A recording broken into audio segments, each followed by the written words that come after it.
to the Atlas Cross Sport Post-Game Report.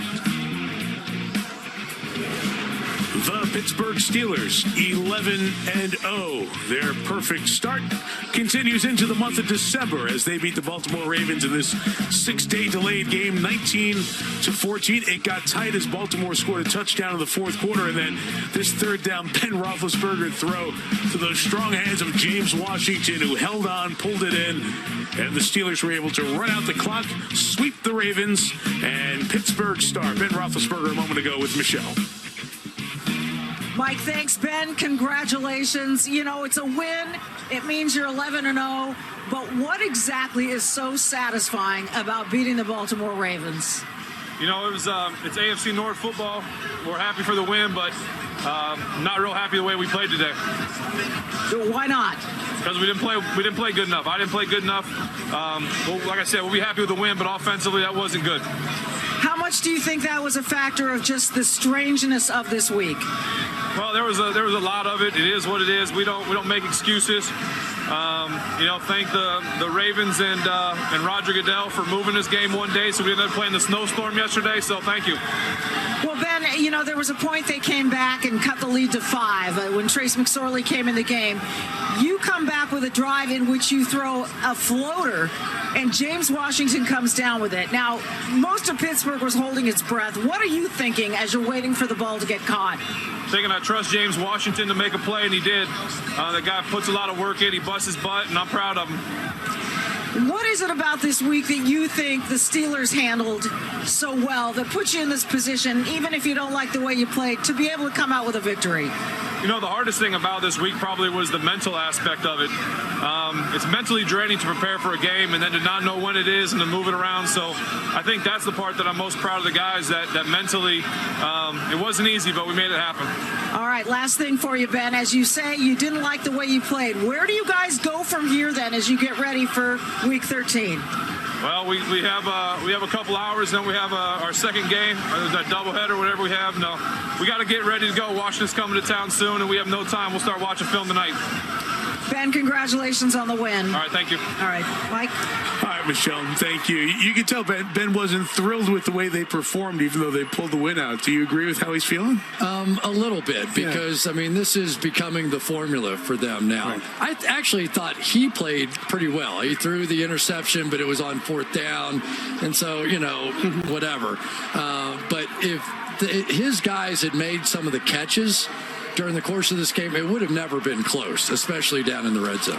They didn't have James Conner. They didn't run the ball. They have not run the ball much. He threw 51 times against a team without a stout defensive line tonight. It'll be interesting to see how that plays out as we go through the rest of the month. You know, he addressed that it snowed last night. It would have been a snow game. It would have been something to add to the entirety of the oddity of this week. But the game was played. Do you think that we should have been here and should have ended up squeezing this game in? You know, I'm the worst person to ask that question because I always think they should go play. I always want to go outside and do the things. I understand the danger. I have yet to have anybody tell me that playing football outside is spreading the disease. And we were talking to John Harbaugh about this a little bit yesterday, and he really felt the soft spot of the equation was inside the locker rooms. Right. You know, as it gets colder, and it's not outside playing the games or outside practicing. It's when you have to come into the locker room, and it's a fairly confined area, and that's how the spread got started in Baltimore. And they keep identifying spread. They keep trying to learn. All the league facilities were closed on Monday and Tuesday of this week, except for the teams that were playing. They're trying to minimize as much. Look, everybody's trying to find a way to get through, and you can have criticism. Some of them are legitimate. You do credit the people in the league who are sacrificing a lot of the players just to give us the game and some entertainment, to be really candid about it. You just wonder how much longer it can go because the spread seems to be getting worse. And it was interesting when you were on with halftime with Roger, and I was wondering, have they considered whether or not they can get all the way through 16 games, or would they even consider some sort of a break before the playoffs, maybe bubble, and then go ahead and finish out the playoffs that way? They're trying to get to game 256, that final Sunday night of the season, whenever that will end up being.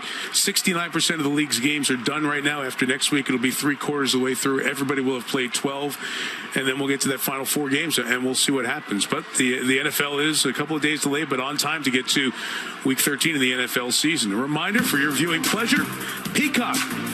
Keep the good streams going with Peacock. Back to Bayside High, not my alma mater in Queens, but Bayside High with the new original Saved by the Bell.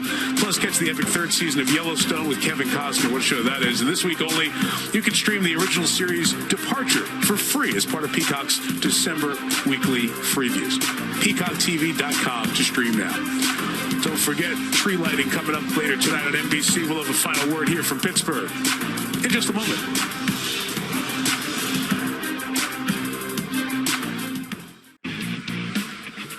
So Pittsburgh stays one ahead in the AFC, ahead of the Kansas City Chiefs, who you will see on Sunday Night Football against Denver. Tennessee and Cleveland have a good one coming up this week. Buffalo leading their division by a game over Miami. Those two teams play at the end of the season, Week 17. There you see Baltimore 6-5, out of the mix for a moment. We talk about Patrick Mahomes all the time, and you're going to get to see him on Sunday Night Football, which is an absolute treat. But hey, it's a short week. You got to get ahead and get your work done. So you've been working on the Broncos. Yeah. But with a quarterback, not this past game they played. What'd you see when you looked at them? Well, I went back to the game 2 weeks ago when they actually were able to throw the ball a little bit in that one. And what you see is that this is a team that really knows how to run the football. I mean, they went to Miami and beat a very good Miami Dolphins team down there. And you talk about the contrast when you play against the Kansas City Chiefs. I remember Indy knocking off Kansas City a couple of years ago when that game came about. So maybe that is the style that can give this Chiefs team a few problems anyway. It's always fun to see Patrick Mahomes after what he and Tyreek Hill did last week, just eye-dropping stuff. And when you get to that film, I look forward to the text from you. That was next level, that one. I'll call you. Yeah, they did a job on Tampa Bay last week. We'll see the Chiefs in action on Sunday Night Football and get you started with Football Night in America at 7 Eastern Time. Thanks to Rob Highland, Pierre Musa, our crew, getting the job done here tonight in Pittsburgh. Up next for you, it is, except on the West Coast, your local news, followed by Christmas in Rockefeller Center. Steelers win at 19-14 with Terry McCauley, Michelle Tafoya, Chris Collinsworth, our entire NBC crew. Mike Tirico saying good Wednesday night from Pittsburgh.